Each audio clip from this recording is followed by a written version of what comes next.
Comenzamos un viaje hacia la imaginación, los sentidos,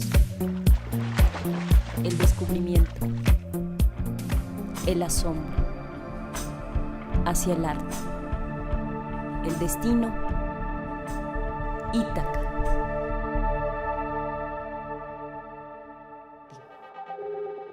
En el centro aparece Manuel Maples Arce, vestido con una camisa blanca y un...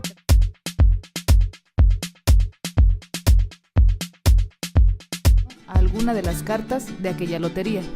La crítica especializada mostró de inmediato un gran interés por la nueva poeta y por su obra.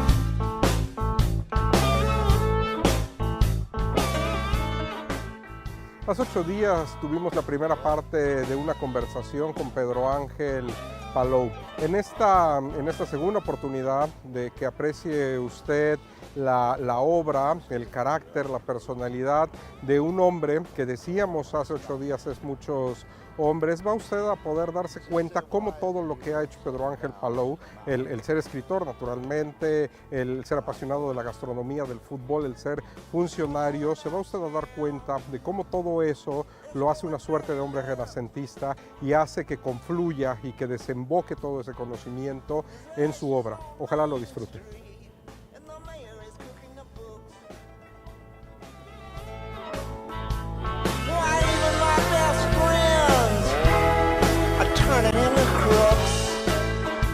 A finales de los años 90, el grabador Alec Dempster y el versador Zenén Ceferino publicaron El Fandanguito, una especie de lotería jarocha elaborada a partir de los sones tradicionales del sur de Veracruz.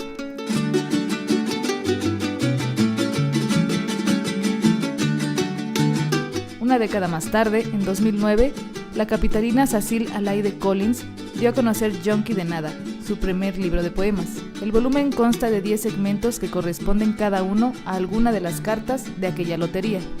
La crítica especializada mostró de inmediato un gran interés por la nueva poeta y por su obra.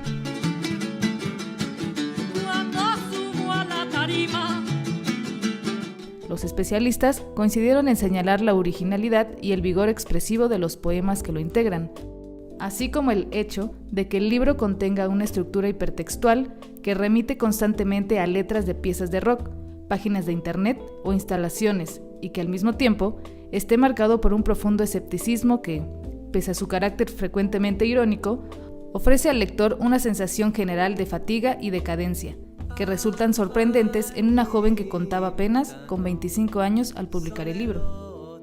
Lo cierto es que, pese a ciertos tropiezos rítmicos y una dispersión temática, Yonki de Nada es un poemario pleno de hallazgos, versos afortunados y secuencias logradas en el que se abordan asuntos tan relevantes como la perspectiva de género, el placer sexual, la soledad, la sobriedad y su contrario, la embriaguez, con un lenguaje sencillo y claro y un carácter de frecuencia onírico, y en todo caso, profundamente imaginativo. ¿No es eso acaso lo que solemos esperar de los libros de poesía? La buena noticia es que Yonki de Nada, que tuvo un tiraje inicial de apenas 500 ejemplares en su edición impresa, se puede localizar con facilidad en internet, en donde además es posible establecer vínculos con los otros productos culturales a los que el libro remite con frecuencia. Yonki de Nada, de Cecil Alaide Collins, un libro de inspiración jarocha que vale la pena leer. La India del Chicuete, del Mixteca y mala hora, déjame temblar.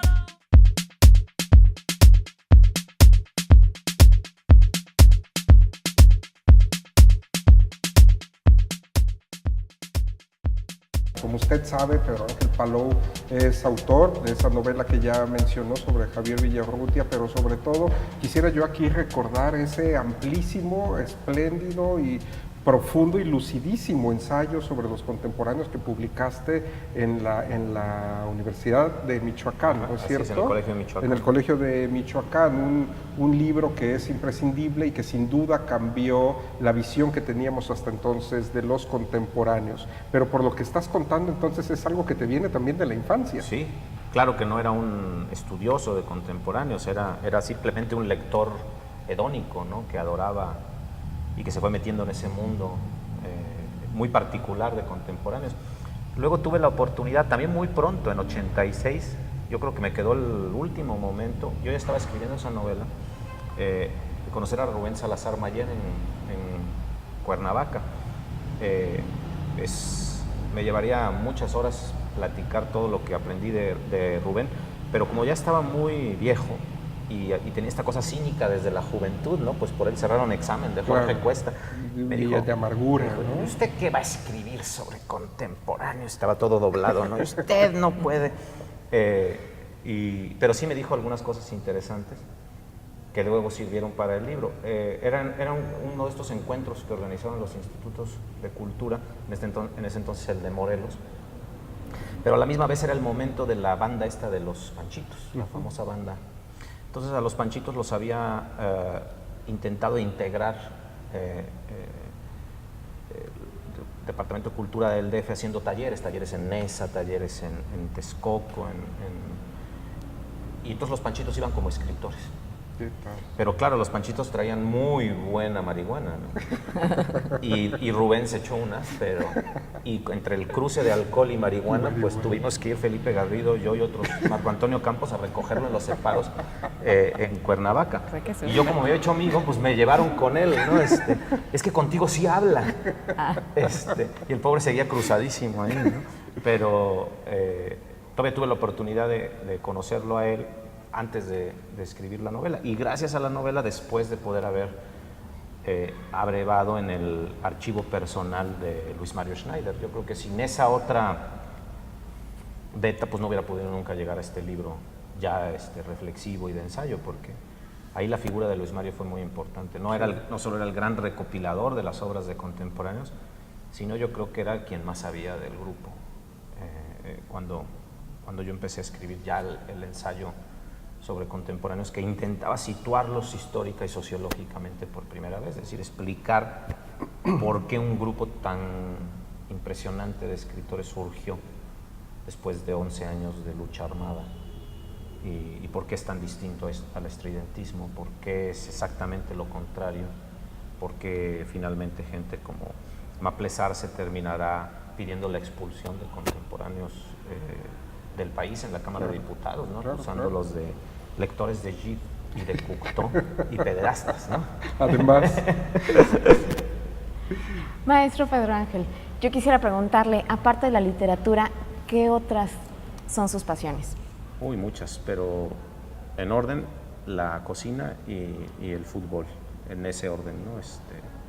Para mí guisar es como la contraparte de la escritura, porque a diferencia de los libros que se tardan tanto, uno guisa y de inmediato ve la reacción de la gente que come. Y es lo mismo que decía yo con los libros, ¿no? Uno quiere provocar felicidad y alegría en los demás. ¿Sí?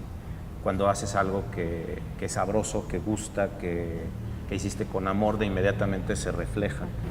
Y ahora me he apasionado mucho por la cocina hindú y todas sus formas. Hice mucho cocina marroquí en algún tiempo, tagines y estas cosas, y ahora estoy experimentando con una cocina que es tan compleja y tan distinta, que es la cocina hindú, pero es como por periodos, ¿no?, de creatividad, y siempre mis hijos son como mis conejillos de indias. Y nos mencionaba entonces también su otra pasión, el fútbol. El fútbol. ¿Eso viene de familia o...? Sí, al fútbol caí por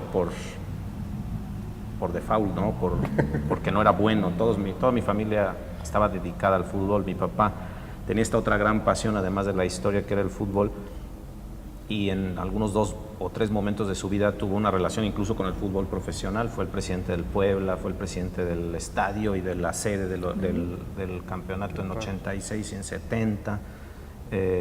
Se preciaba de ser un muy buen amigo de Guillermo Cañedo, y hizo mucho periodismo deportivo. Él, tanto en radio, fue muchos años cronista de fútbol en vivo. Entonces yo iba al estadio Cuauhtémoc y veía el estadio vacío, y oía a mi papá que decía, con el estadio lleno hasta los tinacos, y yo decía, pero ¿quién le va a creer a mi papá? No, que los papás no dicen mentiras. Y mis hermanos empezaron a ser muy buenos jugadores, particularmente mi hermano menor, el que me sigue, que desde muy joven quiso ser portero. Y él decía, pues tú no juegas ni con tu caquita. Y verdaderamente, como no jugaba ni con mi caquita, terminé siendo árbitro de fútbol. Eso le voy a preguntar, ¿cuál era su posición en el Ninguna equipo? posición, ¿no? Mi papá, cuando vio que yo era fatal, me dio las reglas del fútbol de Pedro Escartín y me dijo, haz algo. Y había una escuela muy famosa de fútbol en Puebla, la escuela de Trujillo. Es famoso porque ganó, yo creo que todavía es el que tiene el récord Guinness de dominar el balón.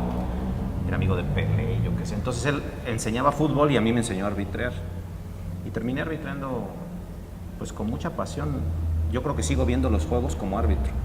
Yo creo que particularmente el novelista de todos los tipos de escritor, yo por ejemplo que he convivido con mucho poeta, creo que es otra forma totalmente distinta de encarar la literatura. El novelista siempre se está desdoblando, requiere de desdoblarse. Está al servicio de personajes que desconoce, cuyas profesiones, cuyas vidas tiene que impersonar, ¿no? Como decía Faulkner, ¿no? El hermano gemelo del escritor es el personaje, pero es un hermano gemelo que desconoce. De pronto tienes que ser soldado sin haber pisado una guerra o sin incluso haber tomado un fusil, pero tienes que hacerlo de manera tal que logres que el lector crea que quien está ahí es un soldado, como me pasó en algún momento cuando escribí esa novela sobre Vox que se llama Con la muerte en los puños. Cuando terminé la novela, mi prueba de que funcionaba o no era que no la leyeran escritores, que la leyeran boxeadores. Entonces se la llevé a Pipino Cuevas, se la llevé al Púas y se la llevé al Finito. Y finalmente el Finito fue quien la presentó, que hablaba mejor que Octavio Paz, por cierto. Es un caso muy raro de boxeador que desde muy joven se psicoanalizaba con el hermano de José Luis Cuevas, con el Ricardo Cuevas Novelo, y que está muy bien físicamente porque en determinado momento se hizo una resonancia magnética y dijo, esto es mi última pelea. Entonces cuando yo veo que esa novela funciona en el mundo del boxeador, que se la cree, quiere decir que funcionó mi trabajo de desdoblamiento. Ahora, claro, tiene que hacerse un gran esfuerzo porque no lo puedes hacer desde tu escritorio. Claro. En ese caso, por ejemplo, yo tuve que ir a muchos gimnasios, discutir, platicar, dejarme golpear en algún momento, ¿no? Porque, como Ricardo Garibay lo hizo con el Púas. Claro, ¿no? Claro, y decir, a ver, ¿cómo le hago pues para mimetizarme con este mundo en la colonia Guerrero y encontrar boxeadores que quieran hablar conmigo? Terminé incluso entrevistando para el libro, aunque no salen más que ciertas anécdotas, pero ya muy cambiadas, a Lupe Pintor, que no hablaba con nadie porque, como sabemos, mató a este boxeador irlandés, ¿no? En un trágico combate en México y desde entonces no hablaba. Pero después de tantas horas de estar en gimnasios ahí, en Santa María la Ribera, en Puebla, en La Arena, terminé siendo muy amigo de muchos boxeadores. Y eso responde, creo yo, a tu pregunta. Es decir, el novelista no puede no ser omnívoro, no quererse comer el mundo del que está hablando. Y para eso tiene que hacer a veces investigación de campo, a veces mucha investigación de carácter bibliográfico, histórico, y sobre todo eso, desdoblarse, ser de nuevo, ser otro. Entonces, yo creo que eso explica que gente como Juan Villoro, por ejemplo, es esta nueva generación de la que tú dices bien, que es un tipo totalmente distinto de escritor, que puede estar platicando de las cosas más aparentemente banales, ¿no? Yo me acuerdo en la juventud que nadie se atrevía a decir en el mundo intelectual que le gustaban los deportes. Carlos Chimal, por ejemplo, escribió la primera y única novela que se ha escrito en México sobre fútbol americano y nadie la ha reeditado, porque en esa época era muy feo ver cómo te rechazaban, o ningún escritor mexicano decía que había telenovelas, por ejemplo. Yo me acuerdo que entonces yo veía El Maleficio y me encantaba. Maestro, vamos a un corte, regresamos con su comentario de las novelas.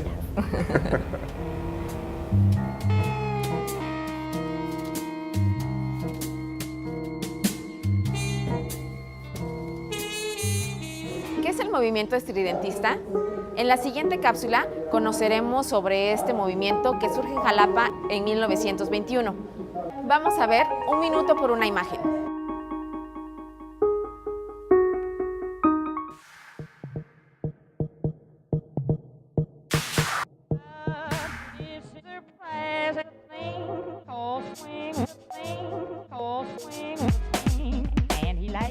El Café de Nadie es una imagen realizada por Alba de la Canal en 1930. Representa de manera ejemplar el movimiento vanguardista mexicano llamado estridentismo, el cual tiene 2 etapas, la primera en la Ciudad de México y la segunda en Jalapa. La fase capitalina incluye el nacimiento y desarrollo del movimiento, a partir de la aparición de Actual número 1, hoja de vanguardia, presumiblemente en diciembre de 1921, escrita por Manuel Maples Arce, hasta 1925, cuando éste viaja a la ciudad de Jalapa para servir en el gabinete del general Heriberto Jara, gobernador de Veracruz. La segunda dura apenas 2 años. En 1927, los estridentistas, al igual que los funcionarios en turno, abandonan la ciudad. Este cuadro es un recuerdo que hace Alba de la Canal del movimiento. Estamos ante un retrato de sus personajes más significativos, enmascarados por la caricatura y la animalización de los rostros. Cada personaje se puede identificar por recortes de las publicaciones estridentistas. Por ello, el cuadro es un collage, palabra francesa que remite a la mezcla de pintura con otros elementos como papel periódico y madera, utilizados por los artistas de vanguardia de principios del siglo XX. En el centro aparece Manuel Maples Arce, vestido con una camisa blanca y un traje azul. Su hombro izquierdo es apoyado sobre la mesa que tiene frente a él. El brazo se duplica 3 veces, simulando un movimiento continuo. Parece estar presentando a sus compañeros en dirección contraria a las manecillas del reloj. A su derecha se encuentra List Azurbide. Debajo de él, Germán Cueto. Frente a este, Fermín Revueltas. Arriba de él, Arqueles Vela. Y en la esquina superior izquierda, Salvador Gallardo. La composición es circular y está construida por figuras geométricas fracturadas. Los rostros se confunden con las publicaciones, integrando un mismo plano dinámico y caótico. En el centro se ubica una mesa con círculos concéntricos simulando 3 tazas y un trapecio azul y amarillo, que indican un libro, sobre el cual posa su mano derecha Azurbide. El espacio pictórico está densamente abarrotado, un espacio donde nadie puede salir ni entrar, todos apelmazados como parte de una misma realidad artística. Este cuadro debió ser rechazado tanto por los pintores contemporáneos como por el público en general de Jalapa. Esta suposición se basa en las pocas noticias que tenemos de la plástica local en la década de 1920, marcada por el realismo académico.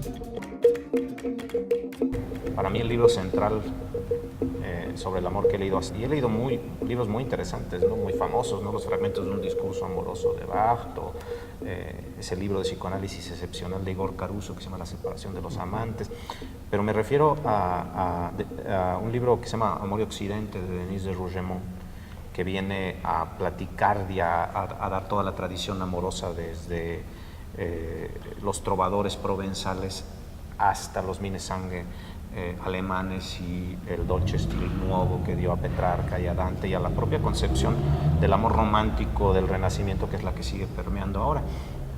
Pero ese mismo profesor nos hacía leer con mucho cuidado Romeo y Julieta y nos decía, a ver, vamos a leer bien esta obra que nadie sabe interpretar, ¿no? Y a propósito nos pasaba fragmentos de estos llenos de merengue de Franco Sefirelli o de todas estas versiones ¿por qué no entendieron? Porque en realidad, nos explicaba este profesor maravilloso, Shakespeare se está burlando del amor. En la primera escena, Romeo está enamorado de una mujer, se está rasgando las vestiduras con un grupo de borrachines, amigos suyos, juveniles, y se va a matar. ¿Por qué? Porque no lo pelan, porque no le hacen caso, porque está desesperado. Entra a una fiesta, ya medio borracho, y ve a otra mujer, no de la que está hablando, y se enamora perdidamente de esa mujer, es Julieta, y los lleva a la perdición la propia concepción romántica del amor, porque en realidad lo que Shakespeare está diciendo, estos nunca estuvieron enamorados. Eso no es el amor. El amor requiere muchas otras cosas que se dan con los años, que no son esta concepción que Hollywood nos ha metido del enamoramiento. Y he hecho esta larga respuesta para dar a entender que para mí el amor es el tema central de la literatura, porque todo gira alrededor de esa fuerza motriz que es el amor. Pero cuando yo escribo sobre el amor, escribo siempre desde el lado de la desilusión, porque creo que el desilusionado tuvo que ser iluso, en algún momento tuvo que habérsela creído, pero ya tiene toda la lista de sentimientos y de emociones que le permite comprender lo que significa en determinado momento de su vida el amor. No es lo mismo además el amor adolescente que el amor de los 20 o de los 30 años, que el amor tardío, que el amor en los tiempos del cólera, ¿no? Claro. Ese amor y esa felicidad de la que nos has estado hablando, me parece también que la has proyectado hacia una faceta muy importante en ti, pero en ti y también para todos los demás, esa parte de convidar, esa parte de hacer este trabajo en favor de la cultura, esa parte también nutre y también es obra, ¿no es cierto? Claro, y más en un país como el nuestro. Yo me formé mi licenciatura, mi maestría y mi doctorado en la universidad pública.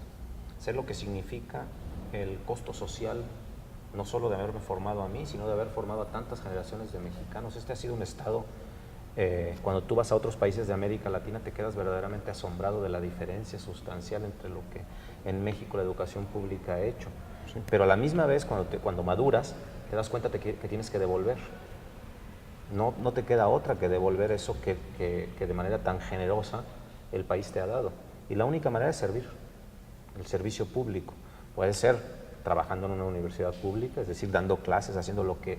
Pero también puede ser servir a tu estado, ¿no? Yo tuve esa oportunidad con un gobernador muy culto, muy popular por otro lado, que había venido de un mundo campesino. Por cierto, estudió su secundaria en Ciudad Mendoza, que es Melquiades Morales, y que entendió perfectamente que la cultura es central, que la cultura no es una cosita que adorna a los gobiernos o que al final del sexenio hay que hacer un museo para dejar algo, no. Entendió que la cultura es consustancial al propio trabajo de formación patriótica, de formación cívica, de formación de ciudadanos, de tejido social. Y bueno, yo aprendí muchísimo, ¿no? Porque incluso, obviamente, había muchos lugares de Puebla que yo desconocía, ¿no? No es lo mismo tener tu base y ir de vacaciones a algunos lados de Puebla que andar por 320 municipios, ¿no? Claro. Y descubrir que tenemos una huasteca, ¿no? Me acuerdo una llamada que me hizo en ese entonces el que era en ese entonces el director del Instituto de Cultura de San Luis Potosí, Eudoro Fonseca, poeta, y me dice, oye, ¿ya van a reconocer los problemas que tienen Huasteca? Le digo, ¿por qué? Pues porque tu antecesor nunca quiso que hubiera Festival de las Huastecas, porque decía que Puebla no tenía Huasteca. Sí. Y me dice de broma, yo creo que vio mucho esta película de los 3 huastecos y que no hubo los cinco huastecos. Y bueno, me acuerdo de ese primer Festival de la Huasteca en Jicotepec de Juárez, en Puebla, conociendo tradiciones totonacas que yo, por ejemplo, desconocía, ¿no? Y allí tuve una experiencia que me marcó para siempre. Una niña, inauguramos una biblioteca pública y una niña habló en totonaco, la tradujo el director de la Casa de la Cultura, y la niña dijo una cosa muy impactante. Dice, está muy bien que hayan puesto esta biblioteca pública, qué bueno, dice, pero yo todavía le recuerdo que para venir a la biblioteca pública hago 6 horas. Pues sí. Y ahí se te caen los calzones, porque te das cuenta que con la dispersión poblacional que tienen nuestros países, no puedes medirte en municipios, ¿no? Ahí entiendes que todavía hay mucho por hacer en este país y que lo importante es que las políticas públicas continúen, que nunca las hagas como dádiva o como regalo, sino que se queden. Que si vas a formar jóvenes músicos en un pequeño municipio, esos jóvenes músicos tengan la oportunidad de llegar hasta una sinfónica si así les da su talento, y que no vayas porque hay un cambio de sexenio, de trienio, que se les vaya a perder el pequeño conservatorio que hiciste en esa comunidad, aunque sea un conservatorio móvil, ¿no? Tener muy claro la mira de que no estás formando una generación, estás formando a muchas generaciones de mexicanos en un país ya muy distinto al que hizo la revolución. Claro. Con Pedro Ángel Palou podríamos seguir platicando sobre literatura, sobre historia, sobre comida, sobre fútbol, sobre arbitraje y sobre decenas de cosas más. Mencionamos aquí solamente 2 de sus libros, que sin duda son también 2 libros tuyos notabilísimos, importantes y que marcaron un parteaguas en tu misma obra, ¿no? Me refiero al ensayo mencionado sobre contemporáneos y esta gran novela Con la muerte en los puños. Podríamos hablar también de El amante del gueto, que es su novela más reciente, o nos podrías hablar también de en qué estás trabajando, pero lamentablemente el tiempo se nos ha terminado y yo quisiera cerrar con que nos dijeras, en honor al nombre de nuestro programa, cuál es tu propia Ítaca y a dónde quiere llegar Pedro Ángel Palou. ¿Te espera alguien? Pues no sé si alguien, pero sí me espera mi biblioteca, ¿no? Es una de las cosas que más extraño. Tengo ya un tiempo trabajando en Estados Unidos y nunca me pienso llevar mi biblioteca para allá. Es casi imposible técnicamente, son 17,000 libros ahorita, pero los extraño mucho, ¿no? A pesar de que son grandes y muy buenas las bibliotecas públicas en Estados Unidos, esa es mi Ítaca personal, ¿no? ¿Por qué? Porque son libros subrayados, son libros que que si yo los saco de nuevo del anaquel o del estante, sé qué significaron y por qué es esa edición y por qué esa portada y en qué momento lo leí. Siguiendo con el ejemplo del fútbol, como mi hermano jugaba en las reservas del Puebla, pues yo tenía el juego de las reservas y el juego. Entonces eran pues unas 2 horas y media o 3 horas y media que había que estar en un estadio muchas veces vacío. Entonces ahí leí muchos de esos libros. Yo me puedo acordar incluso quién estaba jugando. Este fue un Chivas Puebla que perdimos estrepitosamente, ¿no? Y era un libro importante de mi formación, pero claro, eran muchas horas de domingo dedicadas a ver mal fútbol y a leer mucho. Y a leer muy buena literatura. Bueno, pues Pedro Ángel Palou, desde su Ítaca, que es su biblioteca, estamos muy contentos de haberte tenido, Pedro Ángel. Muchísimas gracias. Usted desde su biblioteca o desde su casa, espero que haya disfrutado de este programa y haga de este programa su propia Ítaca. Nos vemos la siguiente semana. Buenas noches.